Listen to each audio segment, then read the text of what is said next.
Ladies and gentlemen, welcome to the final whistle here on Relaks Radio. My name is Josh. I am joined once again by Murat and Kings, and we have a new face joining us today. Aaron, hello. Hello. How are we doing? Aaron is a West Ham fan, so it sort of completes the dynamic a little bit. A Spurs fan, a West Ham fan, and two Arsenal fans walking to a podcast. Let's go. How we've been this week, boys? What can I say? Go on, you guys. Go on ahead. Murat.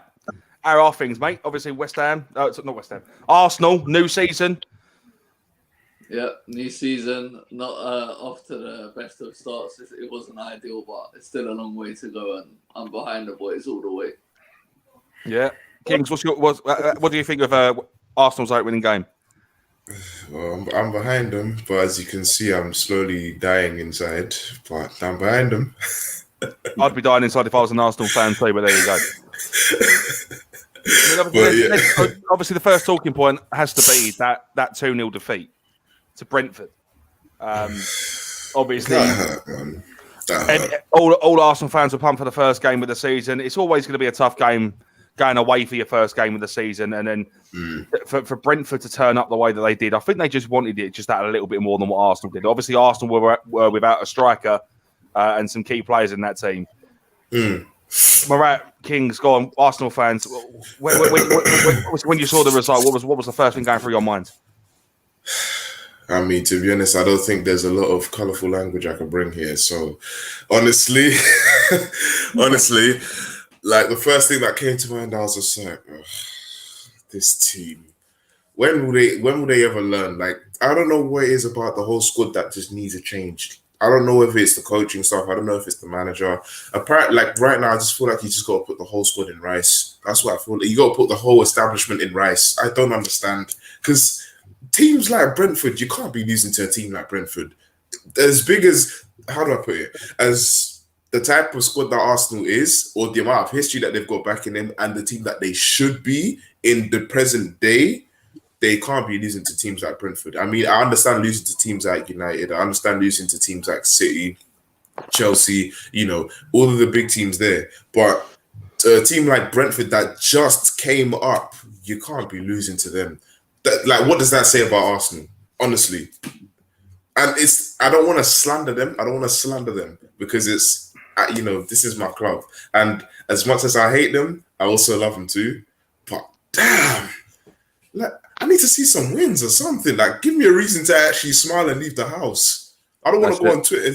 I don't want to go on Twitter and just be seeing so many memes just of Arsenal, just back and forth, Arsenal. Like, it's enough, man. It's actually enough. I mean, obviously, I watched it, and obviously, when they scored, I couldn't help but laugh. Genuinely, like, as a Spurs fan, I'm more inclined to do that. I mean, yeah. I think in terms of shock results, I don't think it really gets much bigger than that. Like Brentford, who are just come up from the Championship, who have been knocking on the door of promotion for a good couple of years, finally get their break in the Premier League, and they take out one of the biggest threats this season, in my opinion. Obviously, like I said, you're without some key players. You hadn't really made the transfers that you did, but you've made those transfers now. You've bought Odegaard, you've bought Aaron Ramsdale, who's going to be a backup for Leno. I didn't even need to touch on that Odegaard transfer myself. We'll just carry on talking on the result for a little bit. Yeah. Murat, go on. What's your input on it, mate? Obviously, diehard Arsenal fan. Your pride and joy lose to Brentford away, the opening game of the season. What's your thoughts on that? I thought we started the game off quite well. I thought obviously we sort of grew into the game, but it's a tough one because it's the beginning of the season. We didn't have the best of pre-season. I don't know if a lot of people pay attention to that, but we weren't great in pre-season, and I just felt like missing a Lacazette and Partey just showed like the spine of our team, especially with like Partey in the middle. I didn't think we had that sort of player that could break up the play, and we just let Brentford play at times. And don't get me wrong, I give full credit to Brentford, who I thought were fantastic on the day. And obviously, as you touched on it as well, like they have been knocking on the door for a number of years. I think they were really unlucky last year not to come out. I thought they really deserved it, but like you said, I just feel like they wanted it more on the day. Look, like, as I've said before, I'll always be behind the boys, and it's not the ideal. It's not an ideal start, but I think the signings that we bring in, especially Odegaard, I just felt like in that game we were missing someone that's going to be creative for us and just get the ball and like bring it forward. And obviously not having Aubameyang or Lacazette, I think putting on so much pressure on Balogun's shoulders wasn't right as well. And I think he's a fantastic talent, Florian, and I know that he's going to be good, like in terms of years to come. But you just can't put that sort of pressure on him. And I didn't agree with Martinelli starting as well. The guy literally just come back from the Olympics, winning gold in Brazil.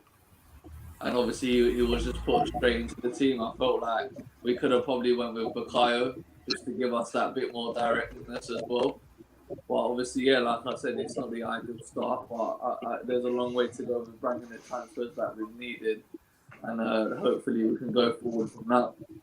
Yeah, obviously, after the game as well, we had this absolute peach of a photo that I genuinely think is first game of the season. And I think this is genuinely photo of the season already.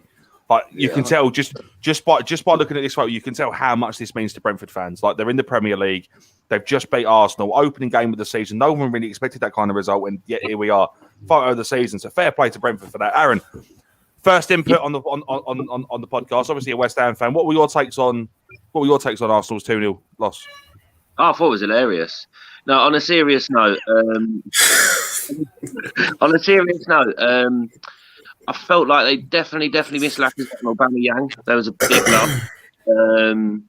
I thought Smith Rowe was incredible. Can I just say, I think he's the best youngster at Arsenal. Him and Saka are going to go places. They're going to be around for years to come. They're going to be superb football players.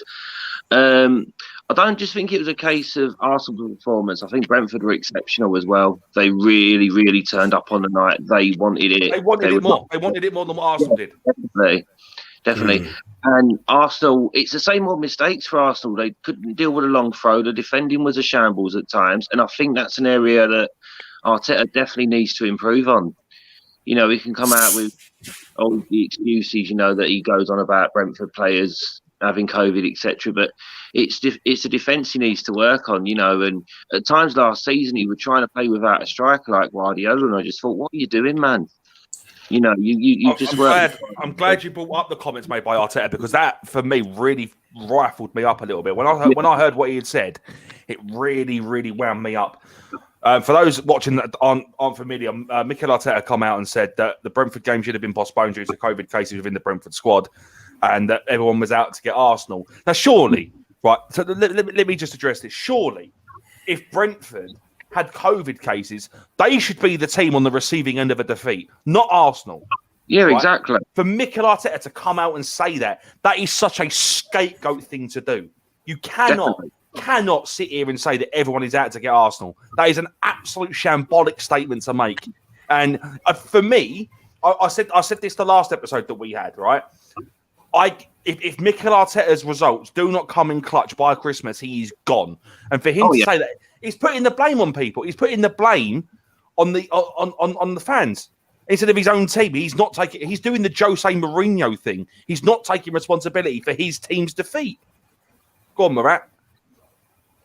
I agree with you in a way, but as much as obviously they had COVID cases, which is why we missed like two of our COVID. We had no Willian, no obviously Alex Runnison doesn't really play anyway, but losing Lacazette and Aubameyang surely, and obviously the Brentford squad having loads of COVID cases. I think I agree in a certain way because we missed our two best players, and that's obviously going to affect us. Obviously, I know we're Arsenal and we should have the quality, blah blah blah blah, and all this sort of stuff. But losing our captain and losing one of our strikers and having to depend on a youngster, the first game of the season isn't right. Obviously, the Brentford side had as many COVID cases as us, so there is a question there, like why wasn't the game pulled off? And I do agree with him in a way, but they shouldn't still, in a way, then I think that there shouldn't be any excuses. But I 100% get where he's coming from. Right. So in that case, what's your take on him saying that everyone's out to get Arsenal? Possibly, yeah. I agree with him in a certain way because everyone don't like Arsenal. We've seen it for a number of years. As soon as we lose, everyone's on our back. That is shambolic. I expected better of you, Murat. I expected better. No, that's true, shambolic. It's true. It's true. Whenever Arsenal lose the game, every single time comes out of their shell, and you see them on Twitter and stuff, all tweeting at Arsenal fans saying this and that. It's 100% agree. And the reason for that, and who you have to blame for that, it's no other Arsenal Fan TV. Because I tell you what, Arsenal Fan TV after they've had a loss is. No, it is. It is. This is why Arsenal fans get wound up because their fan base is toxic. Look, at the end of the day, look, people go on that show or whatever it is to give their opinion. This is what we're doing now. It's like me saying to you, I blame us because Tottenham lost the other day, or the way that people. It's got nothing to do with that. All Arsenal Fan TV is people giving their own opinion about their club. That's it. They're not right on it. It's the minority that tars the brush for all Arsenal fans. You've got fans like Troops. There was a video of Troops going around circling social media, being going, "I want Arteta out of my club blood." You get me, fam? Shut up. Shut up. If you are an Arsenal fan, you get behind your team and you praise your team. Give them criticism 100%, but don't sit there and just shoot down every effort that they made. That's their own persona, mate. Everyone's different. Everyone likes to do things differently. I'm the sort of fan where sometimes I don't voice my opinion on Twitter or in a video like Troops did or anything like that. I just keep it to myself and, just keep as positive as possible. But for you to say, it's all Arsenal Fan TV's fault, why all this club comes onto Arsenal fans, I think that's totally fish. No, that is true. It's true, right? Every time Arsenal lose, the first thing everyone does is they go onto Arsenal Fan TV to see what they have to say, simply because they are toxic, right? Robbie's probably the only one out of that whole panel that I will sit there and say, okay, he's an Arsenal fan. He sits there and takes it on the chin. But you've got the likes of DT, even Claude when he was still with us. Like, what's his name? The guy from. What's his name? Specs. You had Boom, whatever his name was. What was his name? Every D. That's it. Yeah. Whenever Arsenal lost, the personas of these people come out, right, and it really put Arsenal fans on blast because of the attitude that they had towards their team. This is what I'm saying, though. This is exactly my point. So what you're saying, they all have their own opinion. Like, they're not right or they're not wrong. People go on there to see what they're gonna say because it's their opinion. Like, they're not right or wrong. Yeah, they might scream and shout, and it might be entertaining for other people, but it's not fair on the other. That's exactly my point, though. It's exactly what I'm trying to say. Like, it's that set of fans. You're the fans that are in the limelight that tar the same. They are tarred, right, with the same brush as the rest of the Arsenal fan base.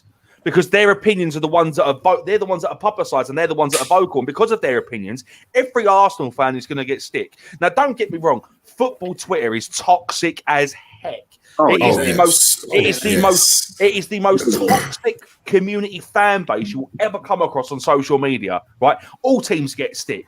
So, but as a Spurs fan, we get stick on the daily just because we're Spurs. Right?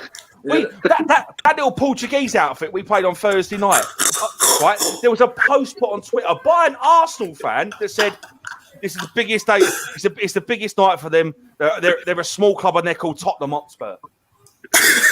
Another thing I want to touch on. Oh my goodness, man! Is like these people that obviously have all famous now because of it. Like, everyone, like you just said, everyone has to go at each other. So, like, for I can understand where Arteta's coming from because whenever we lose, it's always like ha, this and that. But it's more. I understand that some of our fans give it back, and if you're not willing to give and you can't take it back, then don't give it in the first place. And that's my point. And I can guarantee you right now, right? If Spurs lost to Brentford the way that Arsenal did, we would not hear the end of it from Arsenal fans, City fans, Man United fans, because we're Tottenham. All Arsenal fans need to do is take the loss on the chin, move on, and just get on with the season. It's the first game, like you said to me earlier on. I've done. I don't know about any other Arsenal fans. I'm sure a lot of Arsenal fans have, but the ones that you see, like I said, they get broadcasted every week on AFTV. Obviously have a different persona of like showing their emotions about the game. Not everyone's like them, if that makes sense. and that's nothing. No, You know- 100%. Like what You they know, do, like, is to what be- they do. Like I don't like as an Arsenal fan myself. Like if they want to do that and like obviously show their emotions in that way, then fair enough, cool. But everyone is different and everyone has their own way of showing their feelings. But like I said, obviously going back to the game, it's still early days. There's a long season to go. As I touched on before, I do think us not being in the Europa League is going to be massive for us this year as well in terms of keeping like our players fit. And yeah, like going forward, as I said, they've got my full backing, and hopefully we start playing better than we have before. Yeah, right. So final thoughts on this topic, obviously, before we go for a break. Like, has this result put Brentford on a pedestal as such? Did you think teams are going to take Brentford as a massive threat now? Do you know what it is? I Brentford, feel sorry, like. not Brentford. Do you know what it is? I feel like maybe not a pedestal, but it's definitely got people on the lookout. That's what I'd say.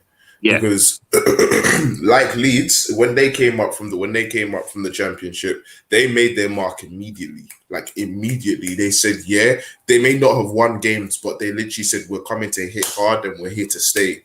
And you could see the way that they were fighting, and they were fighting to stay in the Prem. Same with Brentford, the way they've beaten us. I'm hurt by it, but there's nothing. At the end of the day, it's football. They've beaten us, and I feel like, yes, it doesn't set a pedestal, because as a pedestal, that means you set a standard, and it's either people either chase to that, or you're going to overachieve that to beat other people.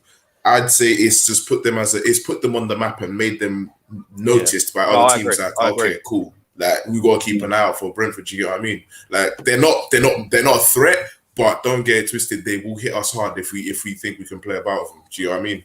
Yeah. Go on, Marat. What's your take on that? I know I'll come to you, Aaron, afterwards. Go on, Marat. Yeah, no, I was gonna say the one thing for me, if Brentford are gonna do well, is Ivan Toney. I think if he can get amongst the goals, I think they will stay in the league. But I think they will really struggle if he doesn't get goals, and I think they're really relying on him this year to obviously get the goals. Obviously, last year he got like 45 goals or something silly in the championship. It's crazy. So obviously they're relying on him a lot. I don't think they've made like significant. I know they've brought in a few players. The players that they've brought in, I don't think they're going to be significant enough. Like obviously without Tony, to keep them up. Yeah, like I said, I think the Brentford's chances of survival is depending on how well Ivan Toney does. And I'm not saying this because we lost to them. I genuinely wish them all the best for the season and fair play to them. The question is, does it put Brentford on? Should people take Brentford for granted? No, for me, it doesn't make a difference. Yeah, like we all know when teams get promoted, when you go to their ground, it's going to be hostile. You know they're going to give everything they got. Like it doesn't change anything for me. And the better team on the day. Cool, Aaron. Well, anyone who watches the Championship really knows how good Brentford were anyway. And I feel like Arsenal definitely underestimated them last Friday. And I feel like they're going to be a team to watch this season. Obviously, I think they'll stay up comfortably. Reckon they might even finish top half. It's a bit unfair to say that they're relying just on Ivan Toney, because they have got good players in other areas of the park as well. They've got Christian Norgard, who I think is a good player. They've signed Christopher Ayer from Celtic at the back as well. Brian Mbeumo up front's a good player. So I feel like it's a bit harsh to say they're just relying on Ivan Toney. I mean, I get where you're coming from. He will be the main threat for goals, but... Yeah, no. Sorry to cut you out. What I meant by that is they're relying on him to get the goals, because he is... Yeah, in terms of getting the goals. Like Spurs would with Harry Kane. Yeah. Oh, yeah, that's right. Yeah. But no, I think Brentford will definitely be a team to watch this season, and teams really shouldn't take them for granted, really, because especially at home at the Brentford Community Stadium, that atmosphere was intimidating. I was intimidated sat on my sofa watching that. You know, you've got to go to the pitch, they're passionate, and it's going to be a hard place to go this season for teams, definitely. There we go. Right, we're going to take a short break here on the final whistle. If you do want to get involved with us, you can do so by calling us on 07852 473 473. Alternatively, we are on Twitter and Instagram at Relaks Radio. Hit us up, drop your comments in the live stream down below. We're live on Facebook, Twitch, Instagram, and Twitter. and we'll pull your comments up live on screen and we'll talk about them. As for right now, we're back after this short break. Good morning. Again. But now, if you say to a child, if I went up to a child and said, you've had one to forget, God, there'd be an inquest. Me, why did you reject my son? Well, I haven't rejected your son. I want to talk about, how the generation gap, how much it's changed, especially when you check the youth nowadays in comparison, to people back in the day. I'd say when I was younger, it was more disciplined. Not now. In comparison to now. Not at all. Not now. The way things are nowadays, the younger generation, you seem that they can't accept the word no. If that makes sense. They can't accept rejection, essentially, is all you're trying to say. Yeah, they can't accept the word no. So if you how did I do? Or you didn't do very well, and they get upset. And when I was a youngster,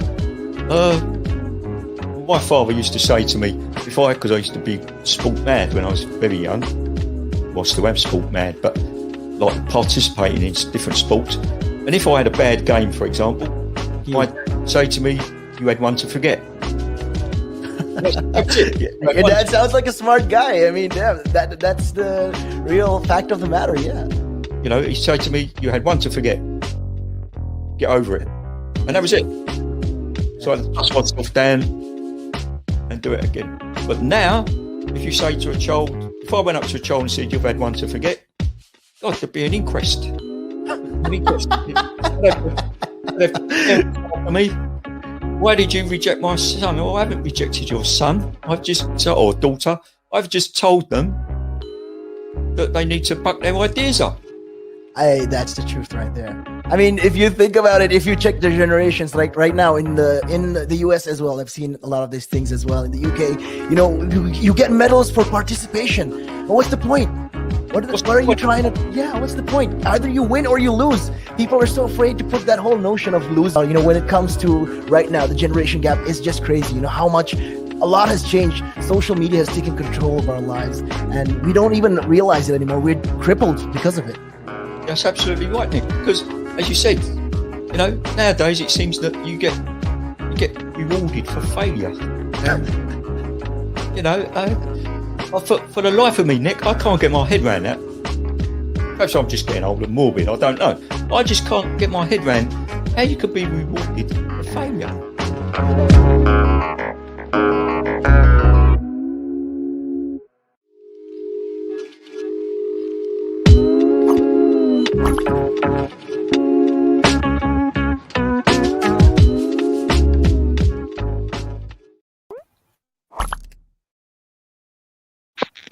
Welcome back to the final whistle.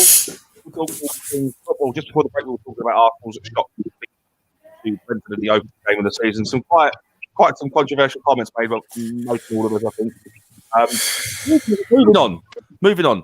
I want to give Aaron his say. Obviously, Aaron was a little bit quiet in the first segment. I want to give Aaron his say. As a West Ham fan, obviously 4-3 over Newcastle. It was 4-3 over Newcastle, wasn't it? 4-2 over Newcastle. Go on, talk me through it. Talk me through it. Obviously, scenes like opening day of the season, you go away to St James's Park and you absolutely turn over a BTEC Tyneside outfit. Agent Steve Bruce at the control of the Newcastle squad. Mike actually still hasn't sold up. Newcastle aren't that team anymore, are they? They're not really not really a threat, I don't think. No, I mean, Newcastle have been our bogey team for the last few years. I mean, they're one of the few teams to do the double over us last season, and then I was sat watching the game and Callum Wilson scored. I thought, oh God, here we go again. It's Callum Wilson. It's Newcastle. We're going to lose this.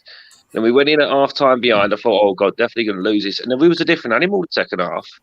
I don't know what Moyes said at half time or whether he gave them like energy shots or whatnot, but we were just absolutely all over them second half. And we could have had about 5 or 6 in that game. We're just like, there is a debate as to whether it was a penalty or not. I'm not too sure myself, if I'm honest with you. You've seen them not given. But, I'm not complaining. But, yeah, fantastic win. Great start to the season. Really impressed. I wasn't sure how we were going to do making no new signings. And in terms of fitness and stuff, obviously, Rice has been at the Euro, so it was a surprise to see him start. But, yeah, a fantastic victory. And, great to win at St James's Park for a change. Yeah, that's it. I mean, obviously, this time round, David Moyes he's a different animal, isn't he? Oh yeah. The first time, man, he was shocking, absolutely abysmal. But it's like and I think West Ham fans are on the front that when they re-signed David Moyes, everyone was like, "Oh, here we go again." Yeah, just another shirt filler. And now look at him; he's got the European football. You've just gone to St James's Park and done over Newcastle, and what's next? What's next for West Ham? Well, when we first got Moyes back, I was like, "Are you kidding? We've got rid of Pellegrini for this clown again." You know, I'm a pure rage. And then he won his first game 4-0. I'm like, "Well, it's only Bournemouth. I could beat them 4-0." And then he lost like a million games in a row, and I thought, "Yeah, this is a bad idea." And then it's like COVID happened. Lockdown stopped, and we just turned into Barcelona during lockdown. I don't know what happened. It's like, with no fans, we became a world-class team. And then it would be interesting to see. It would be interesting to see us with fans back at the London Stadium, because the atmosphere has never been as intimidating as Upton Park. I know, obviously, we'll never get Upton Park back, etc., but it's not the same. I don't care what anyone says. But when we get results there, it is fantastic. It's a fantastic atmosphere. I do think having no fans made a difference to a lot of teams last season as well. 100%. It was a very strange season, one we hopefully never have to experience again. But yeah, it's going to be an interesting season. We've got Leicester next Monday. That's going to be a good test, definitely, as well. Another tough team. I think your comment on no fans, like no fans at the stadiums and stuff, like it goes one of two ways. I think for every team, it kind of worked out for all teams involved, because when you go away, you haven't got away fans booing you. You haven't got away fans shouting abuse at you. So it's kind of like I during that whole season, I didn't really think there was such thing as a home advantage, because the home advantage is the fact you're going to have 20,000 plus fans there cheering the home team on. You didn't have that last season, and I genuinely think the reason for West Ham's success last season was primarily down to Jesse Lingard. Oh yeah. He took West Ham and put them on a pedestal as such. West Ham, never in a million years would I ever think West Ham would have finished above us. Not even, let alone get European football in the manner that you did. But you did. And fair play to you. You deserved it. On terms of your team and stuff, like, you've got some decent players in that squad. You've got Declan Rice, who is undeniably one of the best CDMs in the whole Premier League. Like, no questions asked. That's why he's in high contention to sign for a big team like Chelsea for the third season running. On top of that, you've got Kufal, who I rate. You've got Souček, who I rate. Mikel Antonio, who I rate. Coming from a Spurs fan who are meant to be your worst rivals. Like, surely, come on.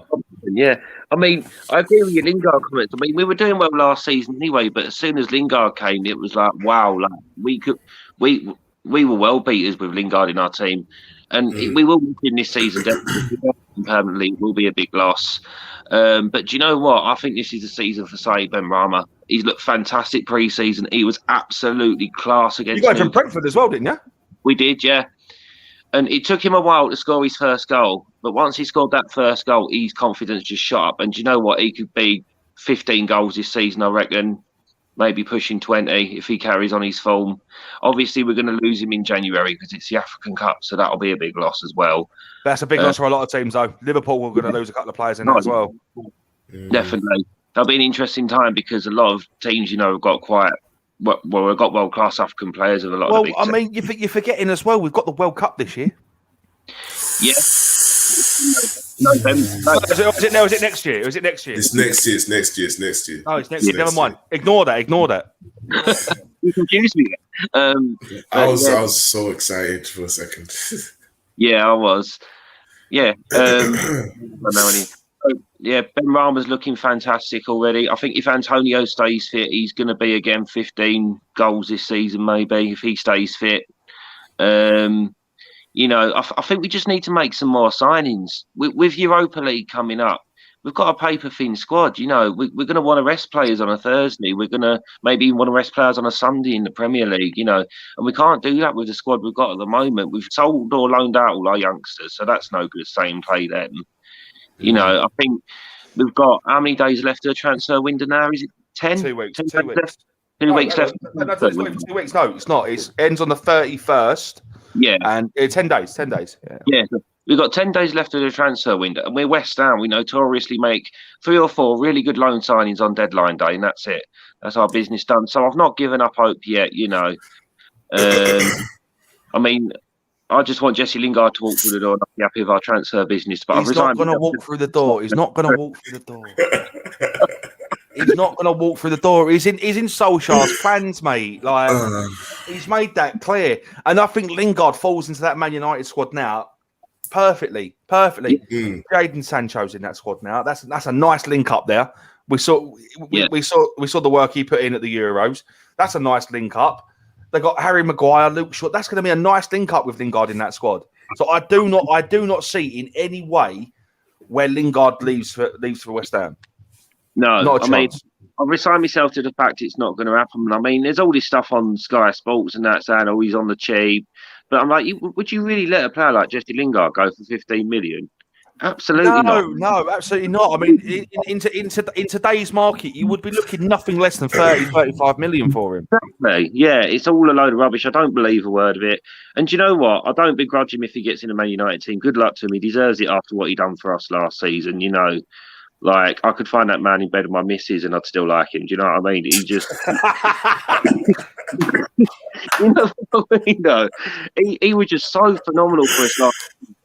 I mean, I can't remember the last player like that for West Ham. You know, I think it was Wolves away. He would just absolutely run the show.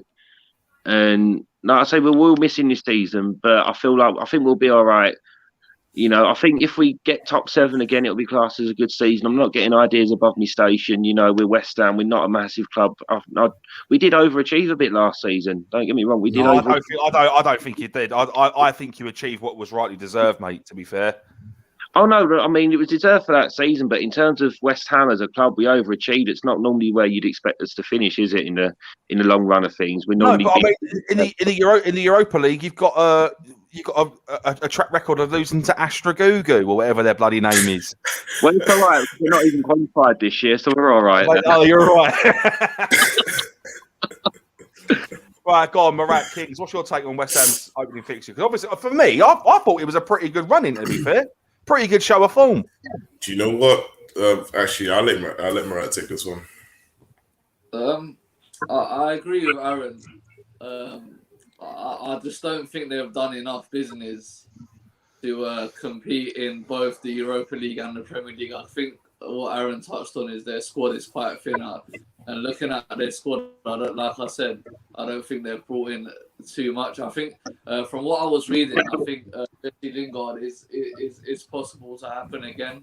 I think it might be a loan move because obviously Man United's pretty much got their squad set. Obviously they got Cavani up top, Sancho on the right, Bruno behind Cavani, and then Rashford on the left, and then they got McTominay and Fred sitting. So maybe there is a chance for Jesse to go back on loan to West Ham. So it could be. I think that's the more realistic option. I think that's the more realistic option. I think for the first, if like Aaron said, they are well renowned for making a good couple of loan signings at the end of the first window, and that being it.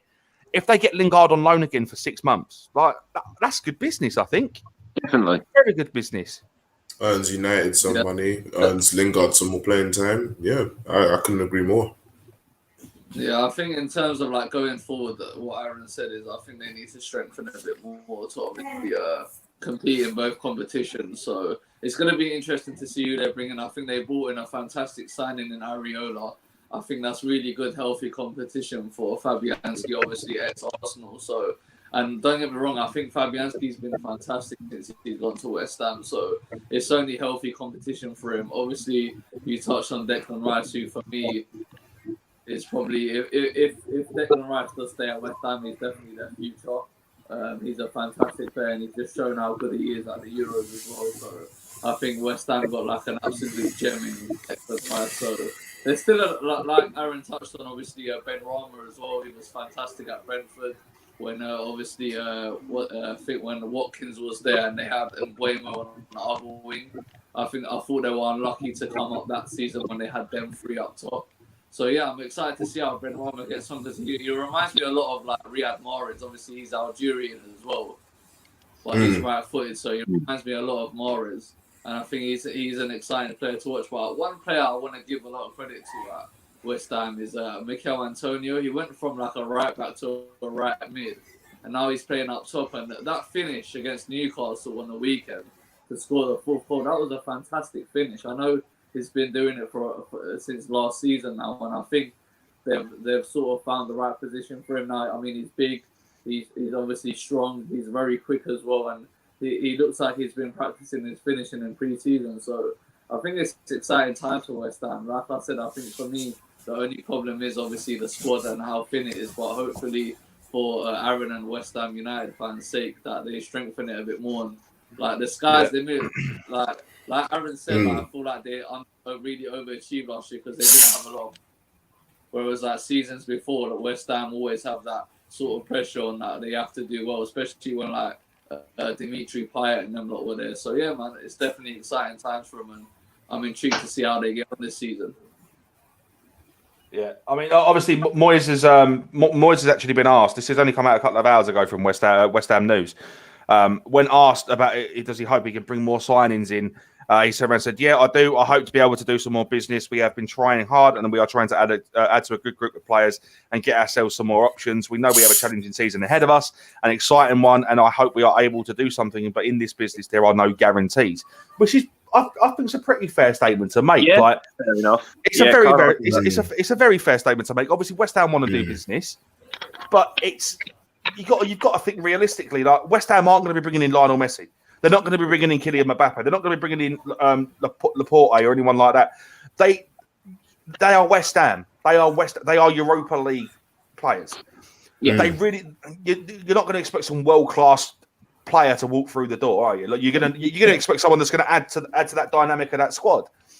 Yeah. But I think if GSB put their hands in their pockets and give Moyes the money, there could be some potential good signings, and maybe even Lingard on a permanent.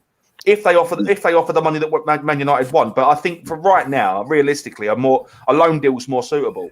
Yeah. Yeah. In your opinion, Aaron, what is it West Ham are missing to really do bits this season? Well, we need another striker or two, definitely, due to, obviously, we all know Antonio's injury problems in previous seasons, and he's in his 30s now. He's not going to be able to stay fit all season. I can see that coming. So we can play Bone up front, but we need someone who's a natural striker, really. So that's where we need to strengthen. Defensively, I think we're all right defensively. I think Creswell's solid at left back. Maybe need a backup left back for Creswell because Masuaka's out long-term injured still at the moment. He's just had a major operation. Right back, we're all right. We've got Kufal, who's absolutely class. We've got Ben Johnson, who's brilliant as well. Youngster coming in, I think he'll be one for the future, definitely.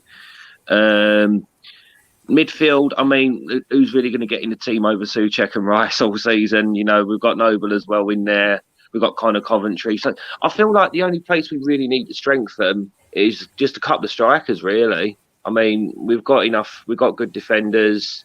The Milinkovic deal fell through, which was a bit of a bummer. Just about that as well. Yeah. I don't know what happened there. Apparently, it was his agent being greedy, which wouldn't surprise me in modern day football. Yeah. Well, he's actually broken silence after that move. Let's see what he's had to say. Where is it? He says he's very happy. So this is when asked, obviously, about his move to West Ham breaking down. He's turned around and said, "I'm very happy and proud for the renewal of my contract with Fiorentina. I've never asked to leave in recent years, despite very high offers from European clubs. I've always behaved like a professional towards the shirt of the city and the fans. I've always avoided controversy. I preferred to talk about the performance on the pitch, even when things weren't going well. During this transfer market, I did not ask to leave by any force. The manager even said that when a player wants to go away, he does not train like I trained. The only thing that interested me was the perspective of the club and the team." So, when we say there is no player bigger than the shirt, I think that's a fairly bold statement to make. Like, he's happy in Fiorentina. He puts the shot on week in, week out, and he's happy. Yeah, I mean, even if Fiorentina accepted a bid, at the end of the day, you can't force a player to leave. It's like, this is my argument with a Harry Kane thing. He can say he wants to leave all he wants, but he cannot force Tottenham to sell him or cancel his contract at the end of the day. No, You know, the most they can do is hand in a transfer request. Yeah, exactly. But then again, it all comes down to whether teams want to pay the money that team's asking for. Yeah, exactly. And it's like that for every player. You know? It's like I saw an argument the other day. Someone turned around and said, "Oh, Jack Grealish ain't worth 100 million." They're like, "No, but he's worth 100 million to Aston Villa." And someone said the same about Declan Rice. He's not worth 100 million. No, but that's what he's worth. Do you know what? You saying that? Do you know what? That's put a whole different perspective on it. I never thought of it like that. Yeah, because I'm one of these people that believes that Jack Grealish ain't worth 100 million. Not after the performance he put in the other week. Same. I completely agree with that too. It's like I would pay a nice 70 million or 80 million for him. I wouldn't pay 100. The thing is, when you put, I said this the last show we had.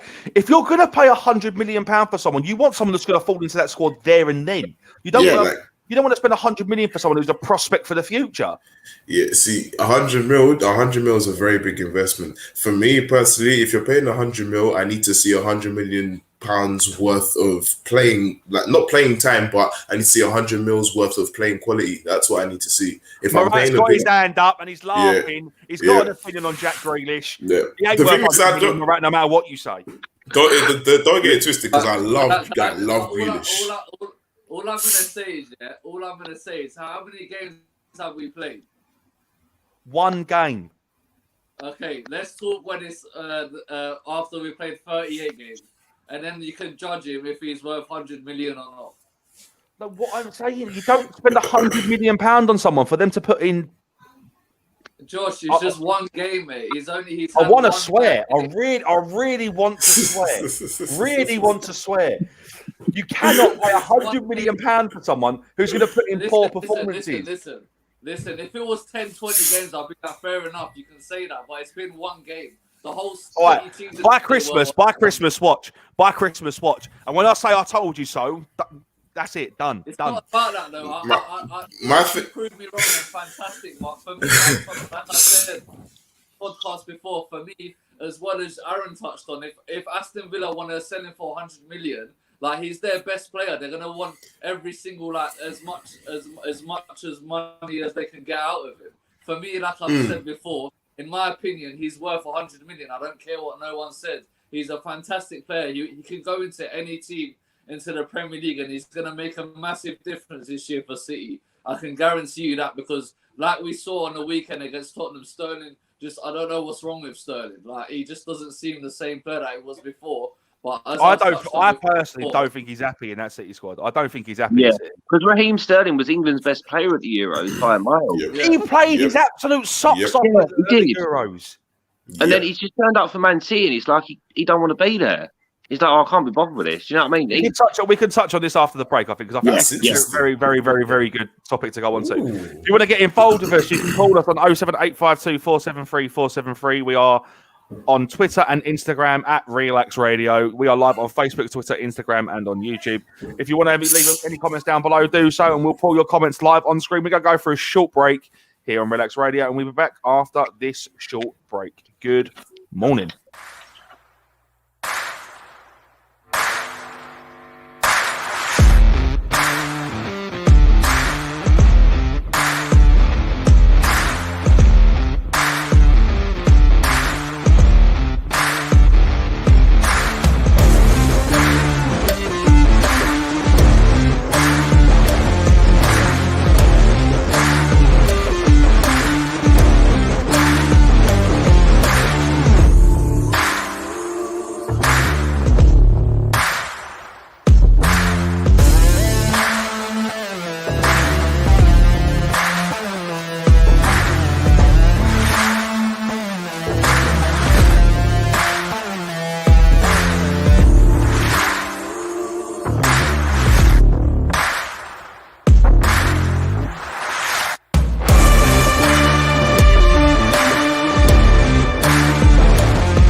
Welcome back to the final whistle, where we talk all things football. We've lost Murat. I don't know where Murat's gone, but I'm sure he'll be back. Just before the break, obviously, we were talking about West Ham. I think we've touched on Arsenal, we've touched on West Ham. Now let's talk about Tottenham. Because I think we've played absolutely phenomenal against Man City without Harry Kane. We had Huminson up front. Agent Nuno, like I'm going to call him Agent Nuno because I think he's got a plan. He's got an absolute plan, and I think if we play a football like that every week, mate, top 5, easy peasy. Go on, Aaron. What's your? Obviously, as a West Ham fan, don't be biased. I'm going to be fair. Don't be too biased. Be fair. How do you think we played? I mean, looking at it, I mean, it's the case of you didn't have the most possession, but you had the best chances. And it's not always about possession, is it? It's about creating them chances. It's about, getting the result. And that's what you done ultimately. It weren't pretty. It weren't the most attractive football, but you got the result. And I feel like if you can do that all season, I mean, we saw this with Nuno at Wolves. They didn't go and win 3-4, 5-0 every week. They were grinding out 1-0s, 2-1s, 4-3s, 3-2s, So I think Tottenham will be interesting this season, especially if Kane does leave, because it's weird. Tottenham go on about Kane, but the thing is, one of the best nights in your history was without him in Ajax. Thank you. Harry Kane weren't playing that night. And, when he played in Champions League final, he didn't even turn up. He might as well have not been playing. So, I think Harry Kane will be a big loss, obviously, but I don't think it'll be as bad as some of your fans are making out, if I'm honest, Josh. Like, some of your fans are behaving like it's the end of the world, etc. But it's not. It's not. Every football player is replaceable. Every football player is replaceable, apart from maybe Lionel Messi, but that's just something different. Lionel Messi's a brand in himself, isn't it? Like, let's be honest.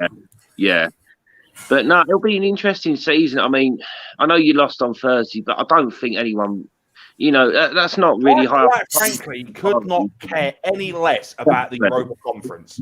Exactly. It's not high up on any Tottenham manager's priority list, any Tottenham players' priority list, or any Tottenham fans' priority list.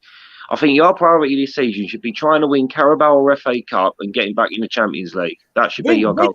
Thursday night, we used that game as a warm-up and as a fitness test for our second choice players and our youth team as well. Dane Scarlett, Niall John, we're not going to see them in the first team every week. I don't think we're going to see him at all.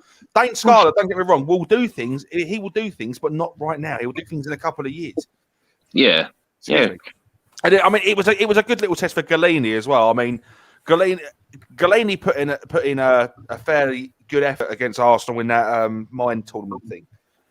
Yeah. But like, I don't think really you can judge Tottenham's success or determination for success based on the Europa Conference match, especially against some Portuguese outfit. Like no one really took it seriously. I mean, when you look at the teams in that Europa Conference League, you've got all these teams that no one's heard of, and then you've got like Roma and Tottenham, and it's like if one of those two teams don't walk that competition, then you know what I mean. But then it's a case of, do them teams care about that competition? You really think Jose Mourinho cares about winning the Europa Conference League with Roma? I think the only match that really interests me in that whole tournament would be Tottenham versus Roma. And I think that's the only match. So we can sit there and go, "Hi, Jose." Yeah, middle finger. I'm not going to do it on here. What Nuno is doing with Spurs is what Mourinho tried to do. I think. Yeah. Mourinho wanted that counter-attacking football. Didn't get the counter-attacking football. Nuno's come in and said, "Look, just be scrappy. Just play the match. Play for the result." We were seeing our players slide tackling. We were seeing our players get stuck in, defending well on the counter-attack. Son's goal was an absolute peach. It looked a bit scrappy, but it was an absolute peach. It was well placed. But I don't care what anyone says. We played better without Harry Kane. Yeah, we prove it consistently, week in, week out. Without Harry Kane, we play better without him. And if he does go, bye, out the door, see you later. If he wants to go, let him leave, because there are plenty of other players that we can bring in that will replace him. Lautaro Martinez, for example, right? Exactly. He might stay. He looks like he's going to stay at Inter, but if we pay the 70 million that Inter want for him, Money talks volumes, mate. Money speaks volumes. Yeah, and if you get, sorry, King. Sorry, I was just gonna say. You see, this is the reason why Arsenal will continue to lack, and other other teams will continue to excel. Arsenal refuse to play big. They refuse to pay big hashtags for. They refuse to pay big bills for players that are actually worth the money. Instead, we placed 72 or 76 million on Nicolas Pepe how many years ago? Which, to be fair, I thought was a good signing because of the time of which it happened. He was literally doing so well in the French league. Yet here we are, stuck and under fire, and Pepe has done literally nothing for like the past how many years? Absolutely nothing. Diddly squat. Literally diddly squat. And yet here we have Spurs who could either potentially play 70 million. And the thing is, if they actually can, they will play 70 million for Lautaro Martinez and most likely get him. Meanwhile, Arsenal should go after this exact same player because they need a player like that. You signed Ben White for £50 million. And till this day, I still don't understand why. Like, till this day, I still don't understand why. You paid £50 million for Ben White. 2 games he's played, and he's not turned up for either of them. Listen, I still don't get why we paid 50 million for Ben White. There are so many options. When Spurs were asked why we paid £47.5 million for Romero, the answer was given, Arsenal bought Ben White for £50 million. That's why the price tag was put on Romero. I would take Romero over Ben White any day of the week. Any day of the week. You got Ben White, £15 million, played for Brighton and Hove Albion, who are just a mid-table team at best. Or you save yourself £2.5 million. You buy the best Serie A defender of the year, who had an absolutely phenomenal season. Won the Copa America with Argentina? Yeah, Copa America. Oh, you can't knock it. No, for that price as well. Today's market, 47 million's nothing in today's market. It's peanuts. It's peanuts. It's literally, and for a class defender like that, you guys got away with a serious gem. You got away with a serious gem. What I don't understand is why we didn't play him from the get go in that match. Like he was brought on. It was brought on as a substitute so we could play a 5 in the back for like the last 5 minutes of the game. I don't get why he didn't just start. Yeah, hopefully he starts tomorrow. With Brian Gill. No, I'm going to stick with Hugo Lloris. I was going to say I'd put Galini in that as well, but no, I definitely think Hugo takes the number 1 in that match. Yeah. But no, definitely love to see Romero. Definitely love to see Brian Gill. We go in places, I think, and Japhet Tanganga as well. Like, come on. He's absolutely unbelievable. Unbelievable. Do you know what? So far, like the only opinion I can really give upon with recent transfers, and right now, Arsenal again. I said it in the beginning of the show, and I'm gonna say it again. The whole bloody establishment needs to be put in rice, honestly, because they just I don't. Is it a reset button? I don't know. They just got to do something. What needs to happen is Kroenke needs to sell. That's what needs to happen. Yeah, sell. Kroenke needs to go. He needs to sell. He needs to sell. That's what I'm saying. Oh, yeah, he needs to sell. Indeed. He can't be here. He just brings bad vibes to the whole club. Like, we can't do anything with him. This is the thing, right? We are all in agreement that our owners need to sell and leave. Yeah. GSB needs to sell and leave. Enoch needs to sell and leave. Kroenke needs to sell and leave. He needs to sell and leave. If we do that, if all 3 clubs sell, then I genuinely see I see all of us doing bits. Absolutely 100%. You just see the thing about West Ham being taken over by PIA Capital that's been in the news last couple of weeks. But it looks dodgy as anything. So basically, have you guys heard of Philip Beard? He used to be chief executive at QPR. Yes, I have heard about this, yeah. Basically, yeah, he's wanting to buy West Ham and the London Stadium and make it his own, etc., which all sounds nice and dandy. But then, for some reason, the Ferdinand brothers are jumping on board. And then Rio Ferdinand, right? Rio Ferdinand is backing a takeover of West Ham. Rio Ferdinand came out in the press this week and said, I would love Declan Rice at Man United. He's This about guy's one. for a takeover of West Ham. Do you know what? Rio Ferdinand is absolutely hilarious because his takes are just absolutely disgraceful. Like, he's actually so funny. He's honestly so funny. So, in other words, what you're trying to say is that this PIA Capital are trying to buy West Ham and run it to the ground. Pretty much. Even more than GSB are doing. So I'd rather have GSB than Block, to be honest with you. Oh my god! No. Do you know what? Go on. I was gonna say, you see how we was talking about our owners having to sell, and let the clubs finally breathe and finally excel and flourish. I really feel like if that was to happen, competition is coming straight back to the top 8. As in, there will be real contention for the top 8. That's what I can see happening. As in, we'll finally be able to have the space, the cap space, to be able to bring in players that we want, and we can actually finally touch up our squad the way we need to, get rid of players we don't need. Like, we will actually see so much contention in the top 8. That's how I generally feel, and so many more fans will be able to tune in to actually watch their team rather than just be like, it's the same old ish every single week. I can't be bothered, or less disappointment. Like, we'll see more revenue. And think about it this way: if they were to sell, or we bring in new owners that actually give us the creative realm to be able to do what we need, get the players that we want, and adjust our tactics, whatever it is that we need to do. Like, we'll be able to do that. And on top of that, because of that happening, and then we could see some of that translate on the pitch, what that does now, we get more revenue, and then more tickets are being sold, more fans are starting to join the fan base. It will literally work out full circle for everyone, not just the team, but it works out for everyone. That means more money is getting brought in, and I'm pretty sure there's even endorsements or even sponsorship deals with them, with like, say, Sky or BT or whoever that is in ties with not just the Premier League, but with every other squads in the Prem as well. So that literally just does everyone a favor. But right now, the only thing cock blocking all of that is our stupid owners that don't want to untighten their damn pockets. Like, flipping heck! Like, there was actually a survey done not so long ago, right? And it was fans of teams that were happy with their owners, right? So the team in first place coming at 97.5%. Do you know any guesses as to what that team was? Who are really happy with their owners?